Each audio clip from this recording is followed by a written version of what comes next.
Bonjour et bienvenue. Alors, l'intelligence artificielle, dans le monde créatif, ça fascine autant que ça inquiète, pas vrai?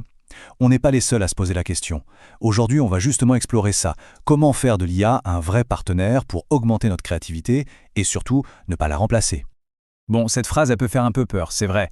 Mais en fait, elle cache une vérité hyper importante. L'enjeu, ce n'est pas de se battre contre l'IA, mais d'apprendre à danser avec elle.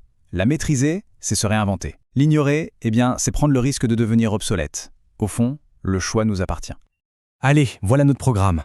On va commencer par décortiquer ce fameux piège de la productivité et sa spirale un peu dangereuse. Juste après, on passera à la solution. Une méthode de dialogue, une collaboration qui s'appuie sur ce que l'IA n'aura jamais, nos compétences humaines. Et on finira par un petit tour à l'intérieur de nous-mêmes pour voir comment lever les derniers obstacles.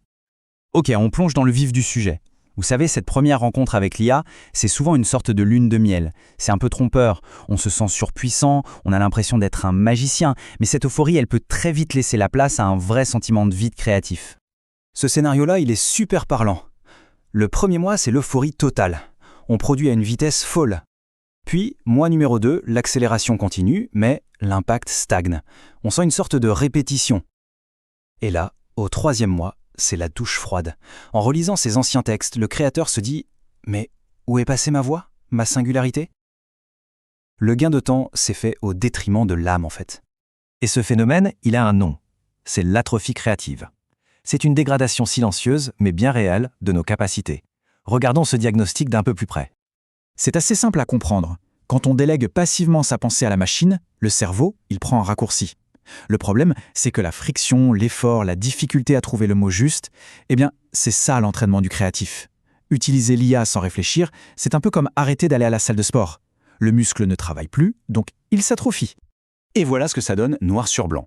D'un côté, on a une écriture qui est habitée, qui a une texture, une âme. De l'autre, un texte tout lisse, interchangeable, sans la moindre aspérité. C'est toute la différence entre un plat cuisiné avec amour et un plat industriel, en somme. L'un nourrit le corps et l'esprit, l'autre, il remplit un vide sans laisser aucun souvenir.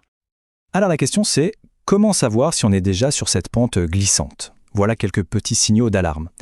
Si plusieurs de ces points résonnent, surtout, pas de panique, c'est juste le signe qu'il est temps de changer d'approche. Et la bonne nouvelle, c'est que ce n'est absolument pas irréversible. Bon, on a assez parlé du problème, passons à la solution. L'idée, ce n'est pas de rejeter l'IA, non, c'est d'apprendre à dialoguer avec elle. Et pour ça, voici une méthode en 5 étapes pour reprendre les commandes et faire de l'IA un vrai partenaire créatif. Et regardez bien, à chaque étape, c'est l'humain qui mène la danse. On génère une base, ok, puis on la critique. On y injecte ce que la machine ne peut pas connaître, notre vécu. On la reformule avec notre propre style. On l'adapte à notre public. Et on teste son impact dans la vraie vie. Ce n'est plus de la délégation passive, c'est un vrai dialogue. Voyons ça en action. Disons qu'on demande à l'IA un texte sur la peur de l'échec. Voilà le premier jet qu'elle nous sort. C'est correct, mais qu'est-ce que c'est plat? Qu'est-ce que c'est impersonnel? On dirait une notice de médicament, zéro émotion. Maintenant, étape 2, on lui demande d'être plus concrète, d'utiliser des images. Le résultat est déjà bien meilleur, on sent une intention, mais ça reste une voix artificielle, ce n'est pas encore la nôtre. Et là, voilà la magie des étapes 3 et 4. Le créateur reprend la main. Il injecte son histoire personnelle, les 6 mois de blocage.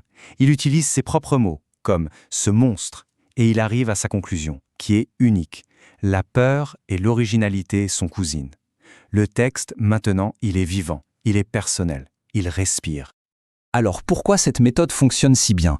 Tout simplement parce qu'elle active des compétences que l'IA ne pourra a priori jamais posséder. Explorons maintenant ces fameuses compétences humaines qui nous rendent indispensables. Il y a 5 domaines où on reste irréplaçable. D'abord, la créativité.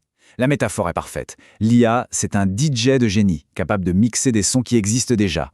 Mais l'humain, lui, c'est le compositeur, celui qui crée la mélodie à partir du silence. L'IA combine, l'humain invente.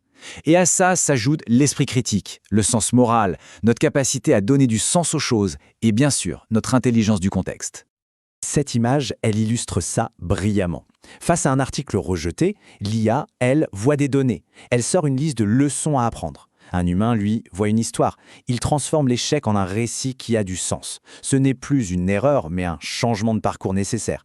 C'est cette transformation du récit qui est notre vrai super-pouvoir. C'est pareil pour le contexte. Face à Sarah, une autrice en difficulté, l'IA va sortir un conseil de motivation bateau générique. Mais un humain qui la connaît, qui sait qu'elle a déjà écrit 3 livres, va lui offrir une réponse sur mesure, pleine d'empathie. Il va prendre en compte son parcours pour proposer une action qui est vraiment pertinente. C'est l'intelligence émotionnelle et contextuelle en action. En fait, notre rôle est en train d'évoluer. On n'est plus seulement des écrivains, on devient des gardiens. Les gardiens de l'authenticité, de l'excellence critique, de la responsabilité éthique. On est les transformateurs de récits et les maîtres du contexte. C'est un rôle bien plus stratégique et au final tellement plus valorisant. Mais attention, adopter cette nouvelle posture, ça demande un effort. Et l'obstacle le plus difficile, ce n'est pas la technologie.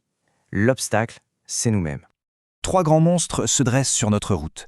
D'abord, la paresse intellectuelle, cette petite voix qui nous chuchote d'accepter le suffisamment bon. Ensuite, l'arrogance, cette illusion qu'on sait déjà tout et qu'on n'a plus rien à apprendre. Et enfin, la peur, qui nous paralyse alors qu'elle devrait nous pousser à évoluer. Reconnaître ces barrières, c'est déjà la première étape pour devenir un vrai créateur augmenté. Au final, la question n'est pas de savoir si l'IA est bonne ou mauvaise. La vraie question est, quelle relation choisit-on d'avoir avec elle ? Est-ce que ce sera une collaboratrice qui augmente notre créativité ou une concurrente silencieuse pour notre propre âme ? Le choix et le pouvoir, ils nous appartiennent.